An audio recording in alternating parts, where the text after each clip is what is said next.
sur YouTube, c'est ça? Ouais, c'est parti, c'était avec moi sur la vidéo. Tu vas faire quoi? Là, je parle des séries que je regarde. Tu donnais ton point de vue sur les séries? Il y en a que tu regardes.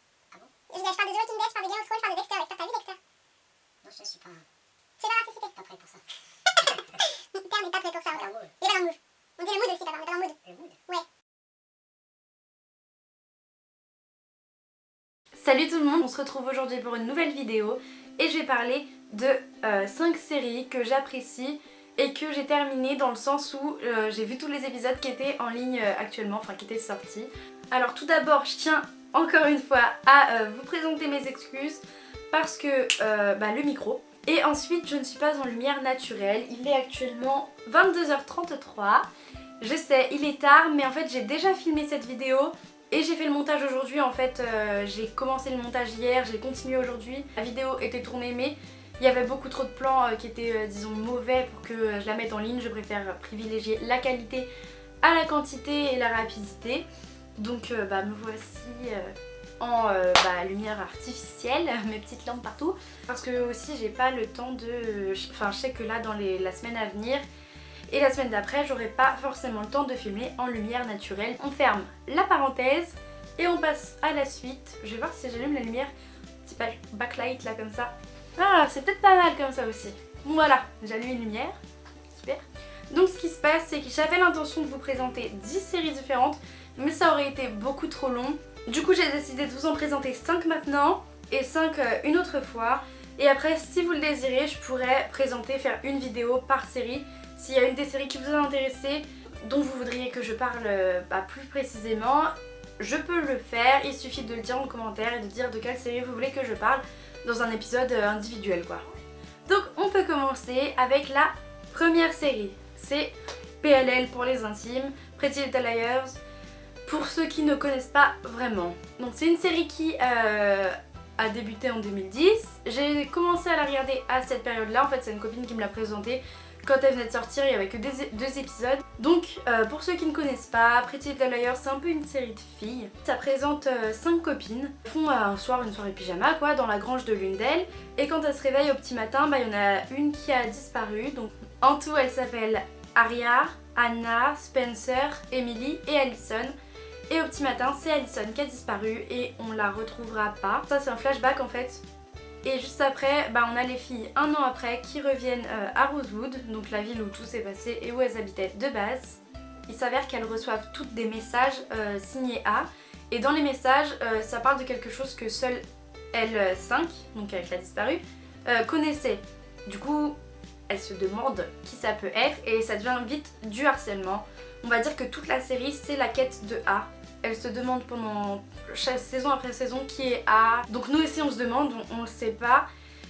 Et on a des indices petit à petit, mais c'est pas ça, mais c'est autre chose. Ah mais c'est un tel, c'est pas un tel. Enfin bref, c'est ça pendant toute la série.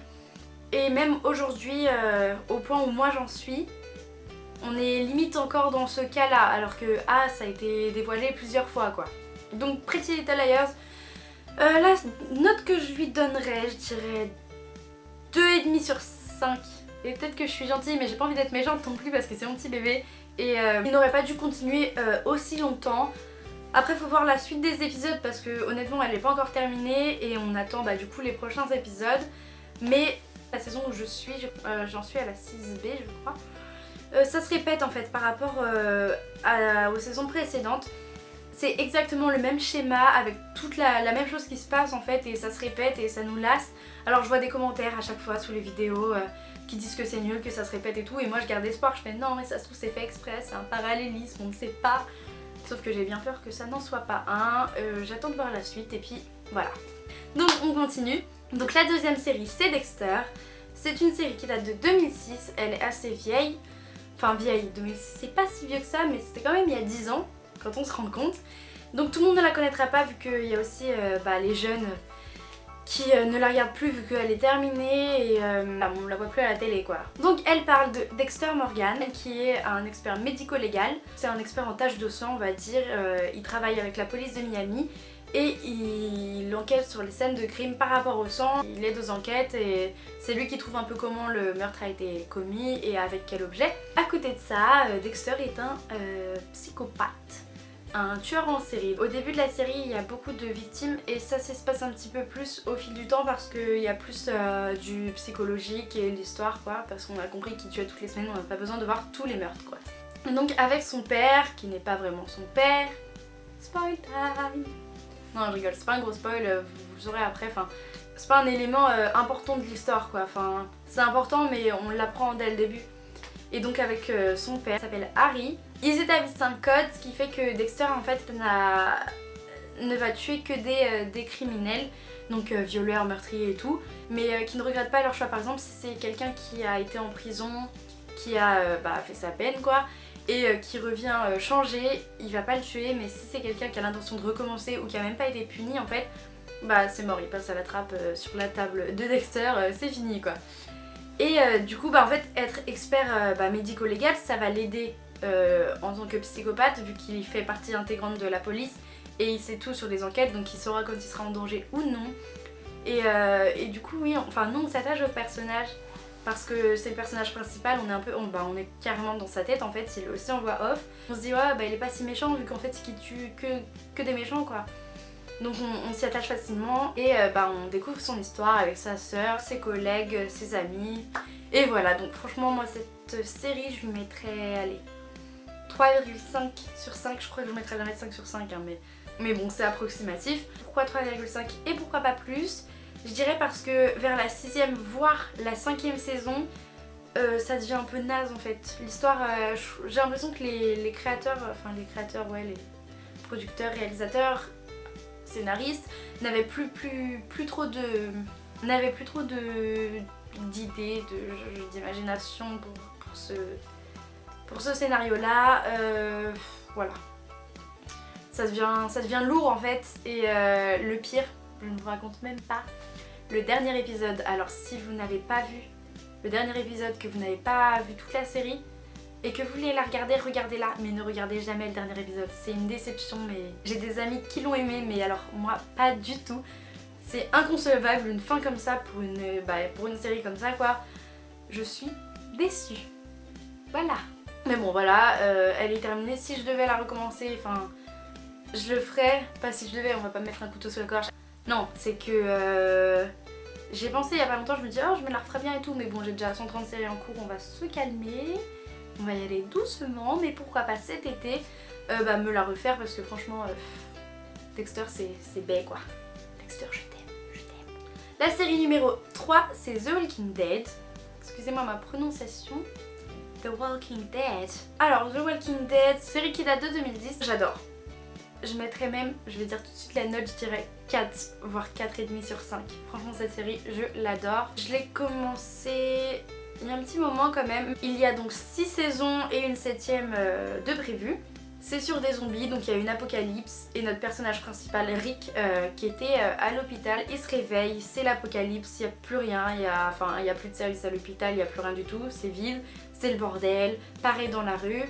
Et après il découvre les zombies et il apprend à faire avec. Et c'est comme ça que jusqu'à même la 6ème saison et jusqu'à la fin, tout le groupe, les différents groupes vont survivre, ils vont faire face aux aléas des zombies, aux autres groupes qui veulent pas forcément être leurs copains et tout ce qui se passe autour. J'avoue que je crois que c'est entre la 3ème et la 4ème saison qu'il y a une petite lenteur qui se fait et j'avoue que j'ai abandonné à ce moment-là. Je crois qu'il fallait attendre la saison 4 ou la 5, je ne sais plus.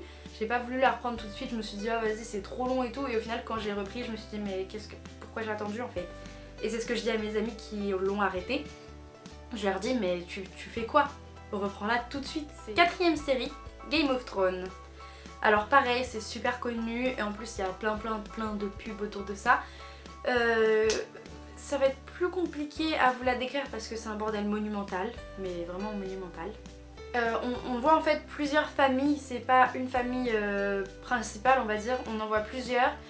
Et ça se passe à la fin de l'été, donc il y a eu pareil, il y a un truc chelou, apocalypse au niveau du temps. Donc ils ont eu un été de 10 ans et là c'est l'hiver qui arrive, alors il va falloir bien s'y préparer. Parce qu'en plus il y a des tensions entre plusieurs familles, il y a des alliances, des trahisons. Donc quand l'hiver va arriver, il va falloir s'y préparer parce qu'il y a aussi une nouvelle sorte, des créatures qui arrivent avec l'hiver et qui vont tuer tout le monde. Donc bah voilà, il y a des alliances et il va y avoir une grosse guerre. À côté des familles, il y a la garde de nuit. C'est une équipe qui est là pour nous protéger quoi. Cette série, je la noterai 4 voire 4,5 en fait encore parce que je me suis jamais ennuyée devant. Il y a toujours de l'action.